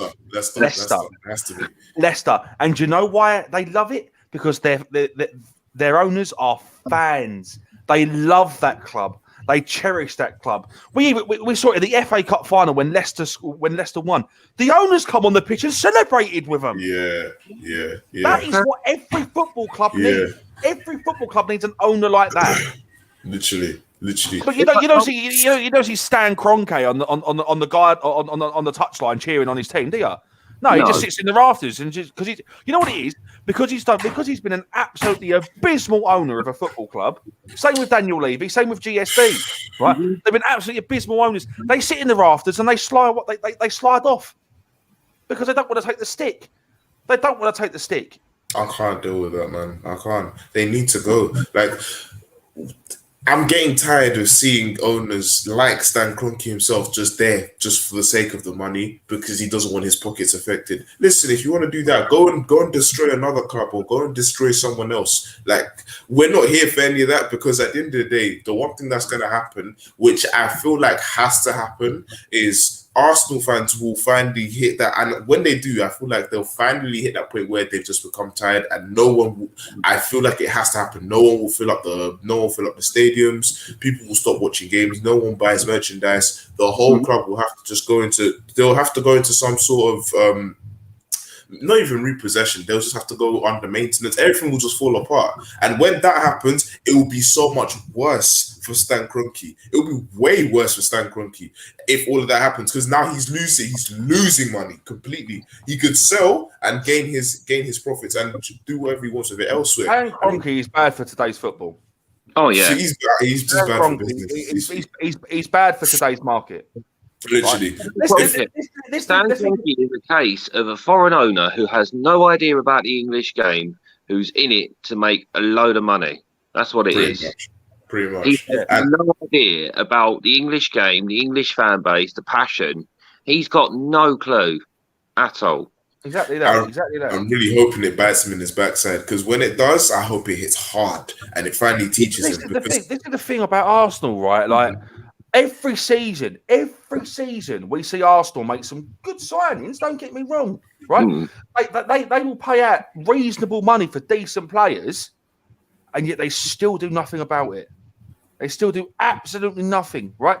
Arsenal are a big club. Right? Let's not sit here and sugarcoat it. Arsenal are a big club. Yeah. They're massive in terms of global exposure and success. Arsenal are massive. In the last 10 years, Arsenal have fallen. They have fallen, and because of the ownership of Stan Kroenke, who really quite clearly doesn't give a flying toss about Arsenal, right? He's just sitting there and let Arsenal deplete. And it's not gonna be before long we see Arsenal. I'd say if Arsenal don't change things now, in the next 5 or 10 years, they're gonna be a mid-table team at best. Yeah. And if that happens, I feel like the fan base is really gonna fall off. I feel like there'll be less and less people really tuned in with Arsenal. And at that point, I feel like when they do become a mid-table team, that's where I feel like the crash will happen. That's where I feel like the crash will happen, as in like merchandise is no longer selling as much as it used to. Like people who are passionate about the club can no longer give their passion to the club because they've watched this team. Well, they had their rise. I wouldn't say rise, but they've had their, their moments of greatness where they've achieved this, and then they've just seen a complete fall. Like this is what makes me laugh as well about owners, right? Yeah. Specifically West Ham, right? Jack Sullivan is more passionate about West Ham than David Sullivan himself. Yeah, exactly. Jack Sullivan owns the ladies' football to West Ham ladies, right? And every single week, without fail, he is doing bits. He is trying his best to make that work. He was a manager at one point as well. He was a manager at West Ham at one point. The thing is, right, David Sullivan and David Gold, when they came in, we're West Ham fans. We grew up in the East End. They couldn't give a flying I can't swear, but they couldn't give a flying what about our football. And the same with Karen Brady. There was exactly the same. Don't start me with Karen Brady. He was wet. Do you know? And then when they came in, they went, "We'll get Champions League football in 2 years. We'll have the world-class stadium." The stadium, I wouldn't say it's world-class. It's class, not quite world-class yet. We ain't got Champions League. It's iconic. It's iconic. Don't get me wrong for what it was. And we've spent. Even still, you don't own it. You don't own the ground. Exactly. And we spent close to 100 million only once, and they've been there 10 years. You gave Manuel Pellegrini 100 million in the first season he was there, and look what he did. Yeah. This is the thing. 100 million pound in today's market. This is quite. This was still recent. This is only 2 years ago. 3 years. 3 years ago. Even since then, 100 million pound isn't going to get you toffee. No, not in the Premier League. Not in today's football. Right, everything changed when when Gareth Bale got sold for that extortionate amount of money to Real Madrid. Right, everything changed when Raheem Sterling signed from Liverpool to Man City for £50 million. Things were changing then. Yeah. If you want a good transfer window, you need to have at least 250 million in the bank to spend. Only now are Spurs starting to do that. I think we've spent in the excess of about 100 million, and it's only the first couple of weeks of the transfer window. I will say I'm quite surprised because normally you don't really sign anyone, maybe one player. We're a business club. We buy players, we develop them and sell them. That is literally all we do. Yeah, I've noticed Levy's got this thing as well about he won't go to other English clubs. He refuses to, doesn't he? He won't, will he? This is something that's stopping Harry Kane's move because he's very, very reluctant to sell to another Premier League club. And I mean, in a way, I can understand it. It's a very smart strategy. You don't want to be playing against your best player every week, do you? Let's be honest. Yeah. That would hurt you different. That would hurt you different. Well, there would be nothing quite like lemon in the wounds, like Harry Kane leaving for £160 million, coming to White Hart Lane and scoring 3 passes. Like there would be nothing that stings more than that. Yeah. Do you know what I mean? Yeah. It's like when Andy Bayor left Arsenal, went to Man City, scored, and then celebrated in front of the Arsenal fans. You had to say it. You had to say it. Bitter taste in Arsenal fans' mouths. Anyway, we are going to go for a short break. If you want to get in touch with the conversation, you can do so by calling us on 07852 473 473. We are live on Instagram and on Twitter at Relaks Radio. We are live on Facebook, Twitter, Instagram, and on YouTube. got any comments, leave them down below. We'll pull your comments up on screen, just like this from Jamie, who says she's loving the conversation. Jamie, thank you very much. We'll be back after this short break. Keep it locked, and yeah, we'll see you soon. Good morning. The valuations that you place on an asset are always behind you. It's always in hindsight. It's never in front of you. And that's one of the challenges, right? Because you're always valuing what happened yesterday. And what you need is what's going to happen tomorrow. What am I saving or investing for? Why am I doing it? When will I need the money? And how much money do I need? Yeah. So that's quite important, because when you're looking at your net worth, you got to start with saying, well, what do I want my net worth to be, so that there's a goal, and then work backwards. How do I get there? And if I can start with £50 or $50 a week, if I save that every week, and you can go online and use calculators online. I don't have to teach you the maths behind it, but you can say, okay, and if I get a 3% return and I put this away for how long will it take to reach my goal? And that's called just this basic cash flow projection calculations. And it's what we use in financial planning all the time. What we say to clients is we say, okay, what is your goal? What is your objective? Where do you want to go to? And we discuss that in a lot of detail and over most of the meeting. And then the rest of it is saying, okay, in your exact circumstances, with your risk profile, with how you feel about investments and pensions and taxes and where you are and who you work with, and your education level or your lack of education or how involved you want to be. There's a lot of variables that we take into account, and then we say, okay, here's a plan. You start like this, that's great. And then we review it all the time. And we say, okay, we need to increase it, we're on track, we're not, this is what is happening. Because remember, when you're dealing with assets, the valuations that you place on an asset are always behind you. It's always in hindsight. It's never in front of you. And that's one of the challenges, right? Because you're always valuing what happened yesterday, and what you need is what's going to happen tomorrow. So that's a struggle. Yeah. So there are strategies everywhere from £50 a week up to £100 million, and they're different. Right? They range differently from everyone, but and from country to country, to be fair. Different countries have different tax laws, so different vehicles.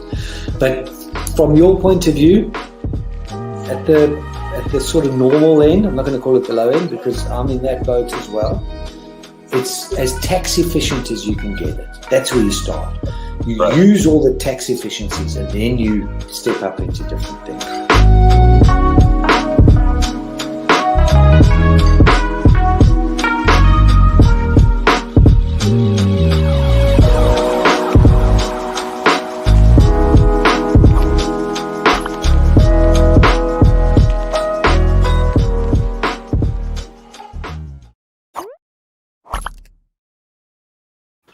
Welcome back to the final whistle, where we talk all things football. If you want to get involved in the conversation, drop your comments down below and we'll put them up on screen, just like this one from Tim, who says, killing it with the Braids Kings, LOL, with a fire emoji.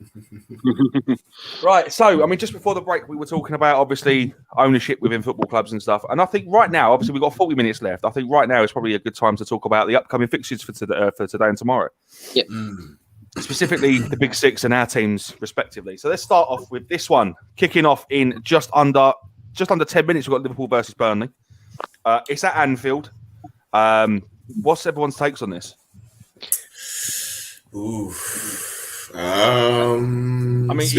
If you take into consideration the results from last week as well,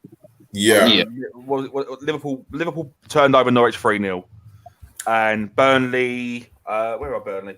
They lost 2-1 to Brighton. So where are we with this one? I know Burnley won at Anfield last year, but this comes back to our argument about fans. There were no fans in Anfield. Burnley won, but you know what? I can't see anything past the Liverpool win. I just can't. But 2, 3, maybe 4 for Liverpool. I can't see anything else happening today in this one. They'll be far too strong for Burnley. Fans are back in Anfield. The place will be loud. It'll be intimidating. Yeah. You know, it's Liverpool, isn't it? That's all I can say, really. Yeah. I mean, Yeah. that's all well and good, but Liverpool, you got to remember as well, Liverpool have done no business in this transfer window. Absolutely nothing to speak about anyway. Wait, no. Hold on. I mean, to be fair, the only player they really got was Konate, right? Like that's the only player they really that's the only one they got. brought in. Yeah. Yeah, Konate. Well, it's nothing major, if I'm honest. Nothing major. The only transfers they've really made is just Wijnaldum going to PSG on a free. Konate coming in. I don't think there was anyone else realistically. It's just those are the only two I can remember. So I think the best thing to happen to Liverpool in this window is getting Van Dijk back fit. That's the best thing that 100%. this window, because they missed him last season. They missed him after he got injured. They weren't the same team at all. I definitely agree. In terms of scores, what we're saying, because I reckon. I mean, it's not going to be easy. Like, there's not get twisted. It's not going to be easy for Liverpool. Like, Burnley are a bogey team in every sense of the word. Right? That's why they've remained in the Premier League, because they get shock results against the big teams. Yeah, like, they've done us over. They did Liverpool over last season. Like, it's not. They're not a team to be underestimated, I don't think. But for me, I'm gonna go with a 2-0 win for Liverpool. I think. I was gonna say 3-1 if I'm honest. 3-1. I'd say 3-1. I'm gonna go 3-0 Liverpool. 3-0 Liverpool, yeah. Ooh. Keep in mind. Remember, it's Burnley. Like Burnley. Do you know what it is? I remember my brother used to tell me this as well. Burnley are the only. I think, but he says Burnley are the only team that grow their grass high, because they know that all of them are tall and slow. So literally, they grow their grass high to slow down players like Salah and Mane, because they don't want. That's mental. That is mental. Literally, he says they don't want to have to catch them, and because they're so tall, it's like they're no good at running, but they're good at jumping. So I think that's ridiculous. I think that's ridiculous. You don't think Usain Bolt when he's? I don't think it's not Usain Bolt on the beaches of Jamaica, but it's sandy. It's going to slow me down a little bit. Or when he's training in America, the grass is too long. That's going to slow me down a little bit and all. That's ridiculous. That's ridiculous. It will slow down the pace of play in terms of the ball. Don't get me wrong. Like we wet grass, wet long grass would be the worst, because it's just going to get caught up in it. Like I don't know if it's wet. I don't know if it's like long grass that'll slow down the ball. But he says that Burnley grow their grass high because like the players are slow, so they basically they tweak their conditions in their favor. So then any other team that comes to Burnley will struggle. Do you get what I mean? So that's the reason why. That's the reason why playing Burnley at home is always a problem, because that's probably why it's called Turf Moor. It's more turf. Yeah, exactly. Exactly. I think it will winding you up, mate. That's my opinion. I think he's putting your leg. I bet he's asked you to go out of the shop and get some heart and paint and some spirit level bubbles as well, wouldn't he? Try to see if you can find a long wait. Literally, like that's what my brother. I remember that's what my brother told me. I was like, wow. And then the thing is, it's like it almost made sense, because like majority of the squad, they're all slow. Literally, all of them are slow, and on top of that, like majority of them are quite tall. A lot of them are aerial threats as well. So it's like I get it. I get where he's coming from, but damn, I didn't think they really went to those lengths. I'll be honest. I'll really be honest. I never expect them to go to those lengths. So I've gone 2-0 Liverpool. Aaron's gone 3-0. Kingsley's gone 3-1. Yeah. Yeah, you reckon they're gonna get? Do you reckon they're gonna get a goal at Anfield this time round? Yeah. You can see it. Yeah. I think so. Moving on to the next one. Moving on to the next big game. Obviously, we've got the Premier League champions Man City facing off against newly promoted Norwich. 3 p.m. kickoff. King straight in there. 4-0 City. Yeah. 4-0. Yeah. Straight up. Yeah, a 5-0 City. 5-0 City. Yeah. Can we not sleep on Norwich, please? Like, I know it's easier said than done, but let's not forget. Yeah, it's Norwich, but let's not forget, right? Norwich were the team that are responsible for Liverpool not going undefeated. But the thing is, that was last season, though, wasn't it? That was last season. 2 seasons ago. Yeah. See, everyone knows that Liverpool were never going to get that undefeated season. Please, please, with their pandemic Premier League, they was never getting that undefeated season. The one thing that could actually validate their trophy. No. They was never going to achieve. I think it all depends on how Man City approach this game. To be fair, if they approach it the same way that they approach the Spurs game, it's not going to be easy pickings. Yeah, but you can't really compare Norwich and Spurs, can you? Like, it's... True. And it's True. Had. Oh dear. No, I mean, if Man City approach this game like they did with Spurs, I mean, it's not going to be easy pickings, but I reckon they'll still get a win. I reckon I'm contradicting myself when I say it'll be an easy 3 points for City, but I think going 4 or 5-0 is a little bit unrealistic. I reckon you're probably looking at a 3-0 win, and if anything, I think this game is a test for this will be the test for Jack Grealish. This will be the test for Jack Grealish. Yeah, I was thinking the exact same thing. This will be where he could be able to showcase some of the skill and some of the technical ability that he was always showcasing back in Aston Villa. If he can't show up against Norwich, who's he going to show up against? To be honest, I feel like given the fact that it's still very early days, you never know. You realistically just never know. With that being said, also keep in mind Norwich did take a hit when they lost Emi Buendia. Emi Buendia is a very class player. Very class player. Fantastic So class. And you see Aston Villa, they are lucky that they got him because that is a player. He's a baller. So after losing a player like him, who's the players that they've got left? They've got Max Aarons in the right back position, who's been literally just fantastic season in, season out for Norwich. They've got the likes of Todd Cantwell, who's he's a really young baller. I've been told that he's a bit inconsistent. I don't watch him enough, so I'm not too sure. But I've been told he's a bit inconsistent. I'm not quite sure. And they've got their squad itself is just they've got a very good bunch of players just all round. But keeping in mind, you can have a good bunch of players as a part of your squad all round, and then you could go to City and then you'd be told, yeah, you just came to play with the big boys. This isn't it, man. You need to go back down to the pond. Do you know what I mean? Yeah. This is City we're talking about. Realistically, City will be able to slap these lot in their sleep, if I'm honest. Yeah. Realistically, they'll slap them in their sleep, if I'm honest. And I don't even want to sit here and sugarcoat anything. No, City will slap these lot in their sleep if they really felt like they wanted to. And they got to take it with seriousness, though. They got to take it with seriousness.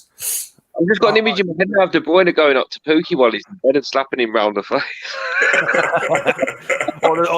or the Saudi breaking into Delia Smith's house and punching her in the throat. You just heard with a mic going, "Where are you? Let's be having you. Come on. I'm here now. Right, moving on to tomorrow.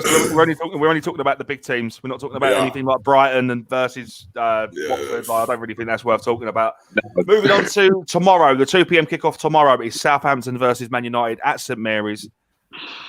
Tough game for United, I reckon. That's going to be a close game. I'm calling it now. Close game. I feel like it'll end as a draw, 2-2. I mean, Southampton are renowned for taking teams to the distance at St Mary's. It's not. They did it to us. They did it. The thing is, this is where Southampton are going to struggle now. They haven't got Danny Ings. Yeah, but they've got Adam Armstrong, who looked good on his debut. They've got Shea Adams as well. Yeah, Shea Adams is incredible. He is. I like him. I really like him. He is my go-to transfer on FIFA. 100%.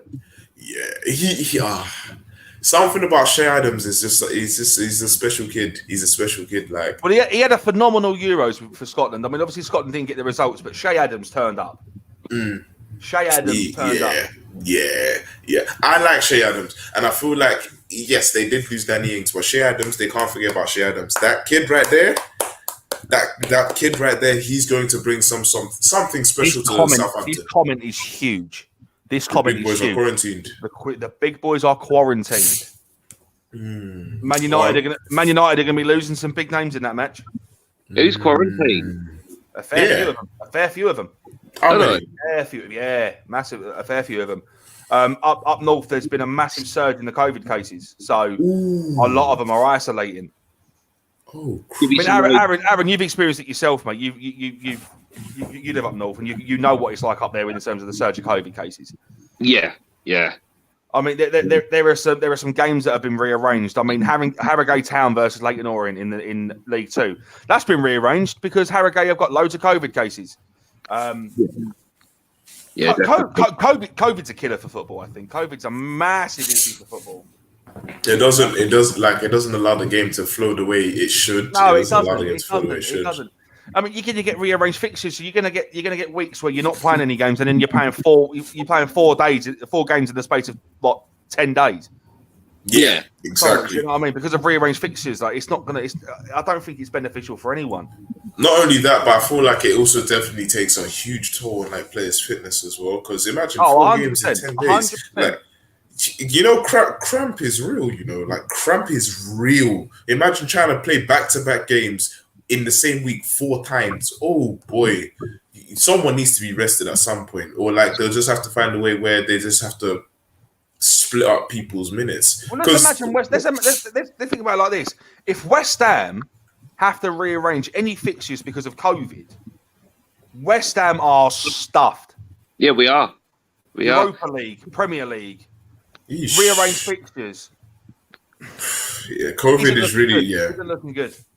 No. And the thing is, I really like where West Ham's gotten, especially with Europe achieving European football, and just where they've achieved the position that they achieved last season and coming into this season as well, hitting the 4th place right now. Even though yes, it is early days, but they're currently in 4th place.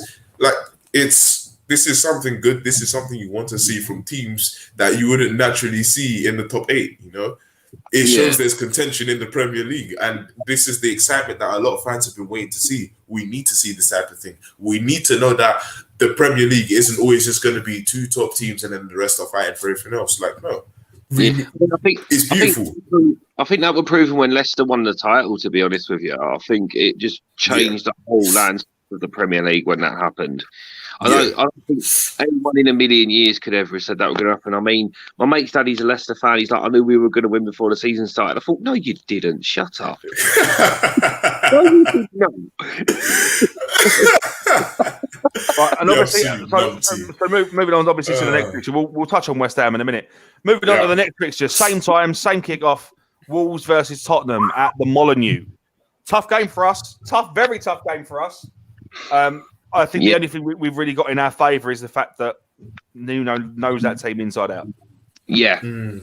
Yeah, I think you'll edge that one purely because Nuno, like you say, he knows the team, he knows how to play, he knows what the players are like. And obviously some of the Wolves players is uncertainty, like their futures are uncertain. I mean, especially with the links to Adama Traore, who's in links with Spurs. He is the most. Can I just say, Adama Traore is the most overrated footballer I have ever seen in my entire life. What does he do other than run? Like, tell me what he covers ground like you would not believe. Yeah, but which is true. Yeah. Yeah, but what else does he do? He doesn't get many assists or goals, considering he's an attacking player. His stats ain't brilliant, man. Based on what we see, the thing is, one thing I've even had a conversation with my friend, like a lot of my friends, and we always sit down and talk about this. People always focus on stats, and they always define players based on their stats. No, stats don't tell everything. Stats really don't tell everything. Stats can tell you numbers of what they can provide, but stats don't tell everything. Brilliant. Sorry, this got me. After Aaron said, "What else does he do apart from run?" He falls. I love that. Oh, that's comment of the stream right there. Thanks for that, mate. That's probably. Oh my goodness. No, what was it I was saying? So literally, stats don't show everything because you could be sat there looking at stats, and realistically, stats will go and tell you a player like Son is unbelievable because you see the amount of goals he will score in the season, and don't get it twisted, he scores. But if you watch games, you see that he doesn't score because he could go off and do a banger, like he could go off on a madness in one game, probably score 2-3 goals in a game. but then he'll go missing for like 2-3 games afterwards, 3-4. My prediction for this game, if Son plays up front, 2-1. If Harry Kane starts, 1-0. Really? Yeah, 100%. I think it'll be a tight game. I don't think Wolves will be pushovers. But I'm with Josh. I'm going 1-0 Tottenham final score for this. I think it'll be a tight game, but I can see Tottenham just edging it. Yeah, I'm gonna say 2-1, and I say the tiebreaker will happen late. Probably about 85th. You reckon late? You reckon a late one? Yeah, 85th minute. If Son and Mora start, Nuno's going to give the instruction to get the goal. Because then at least that way, what he can do is he can make the substitutes at 60 minutes in and play a back five. Yeah, that's what he'll do. That's what he'll do. I'm calling it 85th minute or 80 plus. 80 plus. That's what I say, just to give myself some range. 80 plus. And then obviously the big boy fixture of Sunday, Arsenal versus Chelsea, 4:30 kickoff at the Emirates. Go on, Kings. You put your head in your hand there, mate. What are you reckoning? Because I'll say it now. 2-0 Chelsea. Lukaku masterclass. I've got. Might as well make it 3-0, to be honest. Might as well make it 3-0. 3-1 Chelsea. I reckon Arsenal will score, but I reckon Chelsea will be far too strong from 3-1 Chelsea final score for me. At this point, you see Arsenal, like, as much as I genuinely love this club, this team can't even hold down their own fort. Like, it's 3-0, man. 3-0. The goalkeeper will probably just open the goal and say, yeah, just go on ahead, man. We've given up. Like, this point... Well, it depends. Who's your starting goal? Obviously, you signed Ramsdale, you've got Leno. Who's your starting goal in that match? We have to... There's not much difference between the two. No. The thing is, it's not even the goalkeeper that's the main issue. It's the defense, because the defense are the people that are meant to protect the goalkeeper, and the goalkeeper protects the goal. But man, I'm calling it, man. 3-0. Lukaku's gonna eat us up, man. He's gonna eat us up. Well, Lukaku's just built different. That guy's he's a machine, man. We can tell he's the size on him is just a bit. It's crazy, mate. How can someone be that tall, that fast, and that strong? Unfair. Have you seen how much weight he's lost? Yeah, he's shedding, and he's built. Yeah. Oh, yeah. We're going to get messed up, man. He's going to eat up our defense, honestly. But yeah, I'm calling it 3-0. 3-0. 3-0? Lukaku the double. He's going for the race. Nice one. The goal hasn't been vaccinated. No touchy. This is from Probative. The goal hasn't been vaccinated. I'm so finished. This guy is wonderful, man. This guy's absolutely wonderful. The thing is, right, if Arsenal lose, who's Mikel Arteta got to blame but himself? Of course, he's the only person to blame, because the players are only doing what the players are only doing what they're being told. That's it. Who else can he point the finger at? And the thing, I like Arteta, I really, really do. But right now, everything that I like about him isn't translating onto the pitch with the players. And at this point, there's got to be a decision made. Someone's got to go. Someone's got to go. We need to bring in him. I don't even know what manager we need to bring in. I don't know if it's just the fact that at this point, we need Jesus, Mary, and Joseph to save this team, because no manager on the planet can help this team at this point. Like, I don't know who else. I don't know. The thing is, with Arsenal not being in Europe, you're not going to attract a top manager, not this season anyway. If you get rid of Arteta, you ain't going to get a big name manager going to want to come in. Who'd you bring in? Who'd you bring in for that? Like, we can't bring in anyone. What, are you going to bring in Mark Hughes? Oh, you're bring Sam Allardyce. Oh my god! Big Sam. Oh no! I still remember his perfect record with England. He won one game and then he called it quits. Say, yeah, I believe it. That. Believe it or not, right? I've got quite a controversial opinion, right? Okay. And I reckon if you're going to replace Arteta with anyone, hear me out. Sean Dyche from Burnley. Listen. The guy has got heart, right? He's bounced back with Burnley multiple times. If there's anyone that's the king of the bounce back, it's Sean Dyche. But we don't need bounce back. We need to win. That's what we need. That's what I'm saying. Your run of form has been shocking, right? If you want to bounce back, you bring in Sean Dyche, mate. I'm thinking. I know they probably wouldn't let him go, but if I was Arsenal, I'd be wanting someone like Brendan Rodgers managing my team. I was thinking him. What about? He's free at the moment. Zinedine Zidane. Oh, You see, if we bring in Zinedine Zidane, that whole club changes, and I can guarantee you I see about 6 or 7 players leaving, 6 or 7 players going out immediately, and I see that straight away. He isn't the best manager. The thing is, he's not the best manager at all, but he could do something for Arsenal. I don't know what he could do, but he could do something for Arsenal. Well, let's see where Arsenal are come Christmas, and obviously we can have this conversation properly. Like, who do they bring in?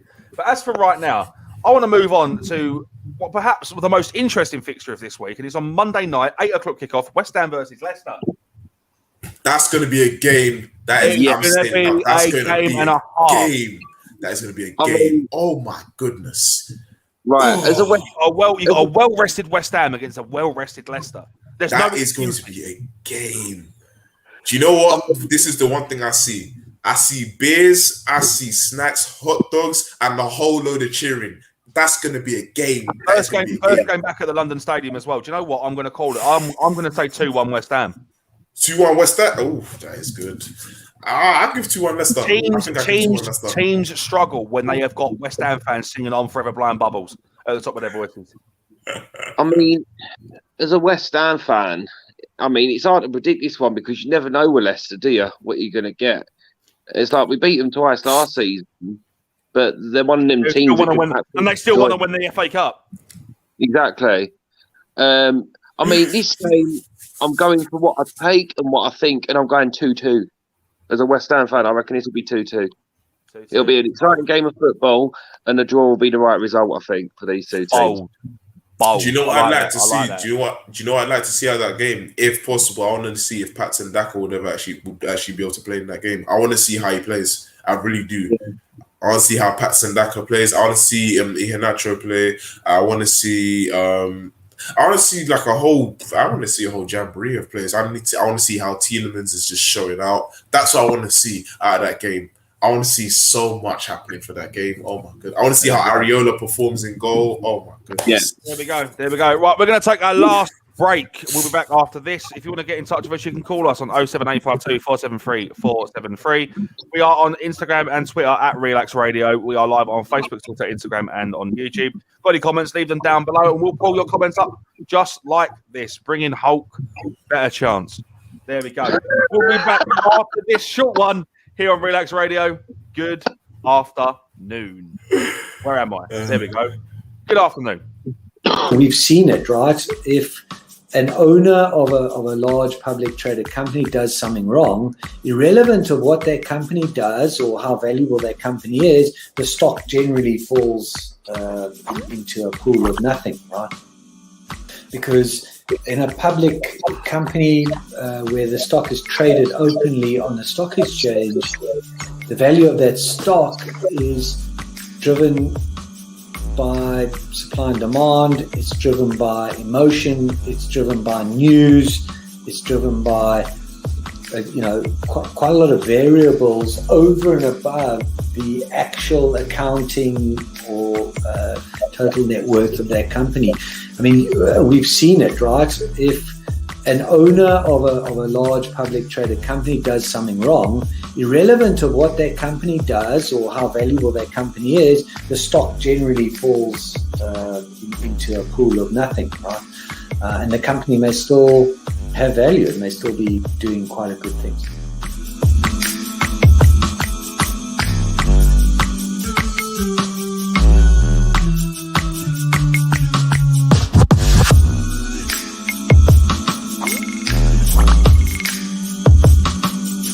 Again, but now, if you and it gives them something to look at, and it makes them laugh. It makes them laugh. So that's why I do it.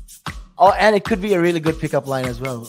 Ladies who ask, "Hey, excuse me, so why are you wearing something so colorful?" I mean, hey, you can always have something up on your sleeve. I mean, got me thinking. You want to stand out. Why do you want to stand out though so much, especially with these kind of shirts when you're riding? There must be a purpose behind it, right? Well, when you say a purpose, Nick, what I do, I wear the shirts, and mainly one because they're nice and bright, so they make me visible, especially if I'm riding on the road. Okay. Yeah, I mean, yeah, that's very important, right? Because you want cars, yeah. Very important. And also, like, people see me in like calves, and perhaps I shouldn't be saying this on here, I suppose, but in the bar afterwards. All right. And it gives them something to look at, and it makes them laugh. It makes them laugh. So that's why I do it. Oh, and it could be a really good pickup line as well. Girls, ladies who ask, "Hey, excuse me, so why are you wearing something so colorful?" I mean, hey, you can always have something up on your sleeve. I mean, you look like a guy who would do. You know me too well. You know me too well, Nick.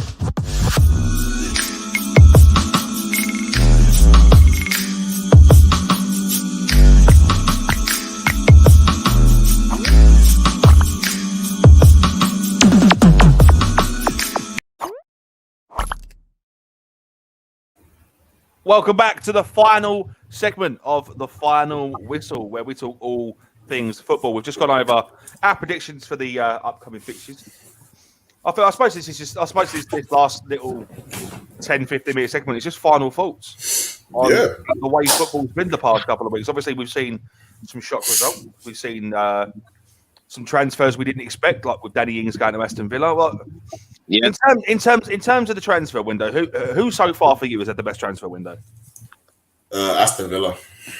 Yeah, agree. Aston Villa. Aston Villa's an absolute bitch. Yeah. I can't. I'm in agreement with that. I mean, I said this the last show we had, and I turned around and said Aston Villa must have known they were selling Jack Grealish for a long time. Long time. Because they were spending money that we've never seen them spend before Grealish had even gone. Yeah. And let's not. And let's go on. I mean, Leon Bailey, what a signing that is. How the hell did they pull that off? Leon Bailey is a class winger. He's amazing. Shocked that he turned up at Villa. Danny Ings, well, that went under the radar, didn't it? That one. There weren't no rumours on that. That just happened. Villa shirt, like what? What makes me laugh is the fact he chose Villa over Spurs. I mean, that's crazy. That's crazy. I think he's more likely to get game time at Villa. He'll get game time at Spurs if Kane leaves. If it's a big if, innit? He's already guaranteed it. The way we're spending money, mate, I can see it happening. I reckon it's going to be a deadline day thing. You think? Yeah. And quite frankly, I'd be happy to see him leave at this point. The only thing that would be the most Spursy thing is if Harry Kane got an injury on 30th of August and couldn't pass a medical and had to wait till January. Imagine.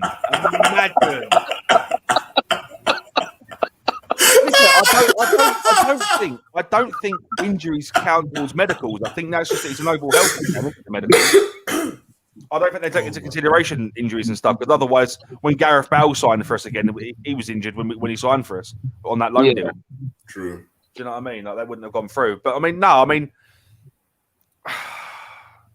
it's a tough one, isn't it? Because this transfer window has been a bit weird, in my opinion. It's the first window out. It's the first window out of COVID. Everyone is spending big money. I mean, let me have a look. I'm going to see if I can find the figure so far. Transfer market overall spend. I want to see how much has been spent this window so far. I know Arsenal has spent is it 145 million Arsenal has spent or something like that? So the total market value. Let's have a look. No, this isn't. This is over the last 5 years. It's hard to sort of determine, isn't it? Yeah. The estimate is £1 billion so far. That's a lot of money. And Arsenal spent 145 million out of that billion. On what? This is across the board. This isn't just the Premier League. This is including all the transfers and stuff from like League One, Championship, League Two, etc. And to be fair, this transfer window, it does take into account like contracts as well. So not necessarily just deals, not necessarily just transfer fees. It's like what is it, like sign-on bonuses and stuff like that. That's all taken into consideration with these figures and stuff. So I dread to think the sign-on bonus that Grealish was given. Dread to think. Oh my good God! Wasn't it something like God, was it like 25 million or so ridiculous like that? Something stupid. Something stupid. Yeah. I mean, if we're talking about worldwide in terms of best transfer window, PSG, Oh, PSG. absolutely. Heck Like, yeah. Heck yeah. Sergio Ramos, Lionel Messi, and Gianluigi Donnarumma for a combined total of £0. And Wijnaldum as well. Oh yeah, don't forget one album, yeah. 4 world-class players, and you haven't paid a penny for them. That is just absolutely fantastic. That's just brilliant. Like, No. You should. It's really 3 world-class players and Lionel Messi. It's really 3 world-class players and Lionel Messi because Lionel Messi is in a different category. Lionel He's in Messi, a different. right? So that contract with PSG has cost them, I think, about £90 million or something stupid like that, just in sign-on bonuses and like additional costs and stuff, right? Yeah. Just in shirt sales alone, PSG have made $32.5 million euros back. Just in shirt sales. that's crazy. That is absolutely nuts. Didn't they put on like? I think he said they put on like 120,000 Lionel Messi shirts on sale when they were gone within 5 minutes off the PSG website. 28 minutes. 28 minutes. 28 minutes. Yeah, that's just insane. Like no other player in the world, other than maybe Ronaldo, would have that draw for a football club. Well, have you seen Ronaldo's now come out and said he'd like to sign for PSG, and everyone's staying in his lane. Ronaldo said he wanted to sign for PSG. Basically, That's absolutely hilarious. That's absolutely hilarious.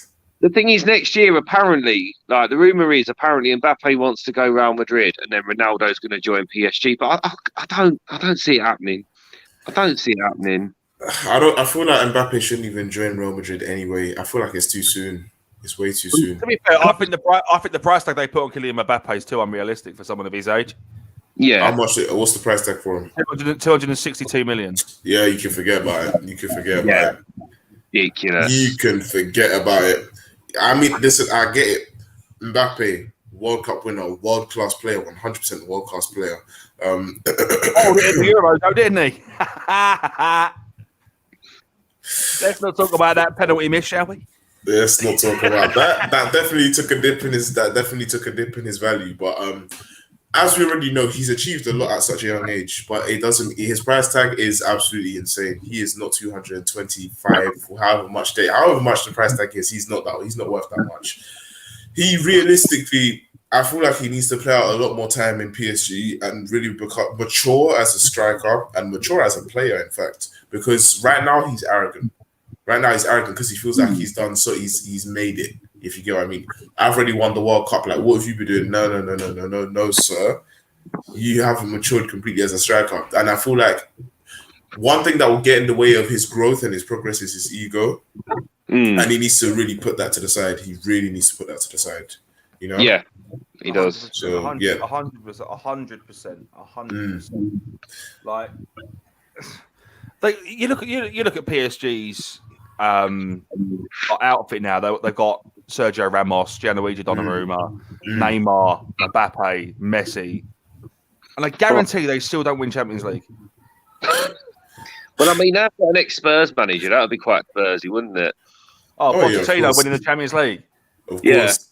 Well, he did more in his first 6 months at PSG than he did in his whole 5 years at Spurs anyway. Well, yeah, true. I mean, let's not forget as well. Jose Mourinho, at every club he's been at, has won trophies, apart from at Spurs. Which is true. So yeah. Then it's just the Spurs curse, I think it's just a curse for us. I think you're only cursed in second place. Well, I'm hoping Nuno is like. I'm hoping Nuno is the cash cow. I'm hoping Nuno is the answer to that. Genuinely. I mean, Nuno is showing signs of what Pochettino was when he first signed for us, when he first signed that contract. Yeah. I mean, Nuno is so underappreciated as a manager. When you think he took Wolves, who were in League One not so long ago, and yeah, they've got money, but he took them into the top 7, with Portuguese players no one had really heard of. That was an achievement in itself, to be honest with you. And he done quite well in Europe as well. And you look at, he's made players like Diego Yota. If it weren't for Nuno, I don't think he'd have ever got a move to Liverpool or anything. He has developed those players into very good Premier League players. This is the thing, right? This is the thing. When I sit here and say, like, some of these smaller teams like Southampton, like Burnley, like Brighton, and when I say that they develop talent for the future, I am not joking. Let's not forget, Spurs got Gareth Bale from Southampton for £3 million. Alex Oxlade-Chamberlain from Southampton to Arsenal. Theo Walcott from Southampton. Yeah. You know what? There's a lot of players that came from these small clubs and just, they just got developed pretty much. I'm pretty sure Luke Shaw was at Southampton as well, wasn't he? Yeah. He was at Southampton from the young age, a very young age. I remember. Because I remember that season that Luke Shaw signed for Man United. We were also in talks with him. And Adam Lallana, and they both respectively left for other teams. Yeah. So, I mean, Luke Shaw went to Man United, and Adam Lallana went to Liverpool. And I think he's at Brighton now, isn't he, Adam Lallana? I think so. Yeah, he is. Like a last-ditch effort to sort of make a name for himself. Yeah. Theo Walcott's back at Southampton. Do you know what? I really enjoy it when you see these players that have made their name at one club leave and then come back for 1 year. I love that. Theo Walcott did it. Wayne Rooney did it. Gareth Bale did it. Like it's really nice. Thierry Henry did it. I love seeing it. I absolutely love seeing it because it goes to show these players they're the opposite of ego. Like they recognise where they came from and they go back to where they came from. Yeah, straight up. Just for one more spur. Do you know what I mean? Like one last rodeo. That's it. Was like, do you reckon Ronaldo will end up back at Man United or Sporting before he retires? Oh, he'll go back to Sporting Lisbon. You reckon? Yeah. Most likely. I don't see Ronaldo being in the Premier League again now. Not at all. No. It'll be I think Man United have got too much going for them in terms of they've just pumped a lot of money into a really, really decent squad. Yeah. I don't see them paying what Ronaldo wants as a wage. No. Not straight away. Either that, or Ronaldo will go to China for 1 year. I reckon he'll either go to China or the US. The money's gone in China now, mate. Teams are in China. It has, maybe, but not in Saudi Arabia. Oh no, Saudi Arabia! It's like the time Ferreira has gone to Saudi Arabia at the age of 23. What a waste! Yeah, I was literally going to touch on that. I was literally going to touch on that because that's Paul, and he even had the cheek to go and say, "What's it? New challenge, new club." What's the challenge? Who are you going to play against? Toby and Alderweireld went to a team in Qatar. Oh yeah, that's a completely different story. That's a completely different story. I don't get it. It makes no sense. We tried to sign him, and he respectfully declined. And I thought, you got an opportunity to play in the Europa League and stay in England and make a name for yourself over here, or waste your career playing for money in a league that no one watches. Money is the power of all evil. Yeah, and I think that's It's the roots. Yeah. It's the root of all evil. He's got £175,000 a week out there. What? Yeah, £175,000 a week. Yeah, but then on top of that, you get with that contract, he won't get that in the Premier League, will he? No. But then you also have to think of it this way: with that type of contract as well. Yeah, sure, the money's good, but then you get no coverage. No one knows how you're progressing, and realistically, you're most likely playing against a bunch of farmers, if I'm honest. Oh yeah, no, you are. I think it's a bunch of farmers. If I'm honest, you're literally playing against. They're part-time footballers at work on a rice field during the week. I'm being for real. You're most likely gonna play against a bunch of farmers or plumbers. Ain't a single thing out there for you. Sand miners. Oh gosh.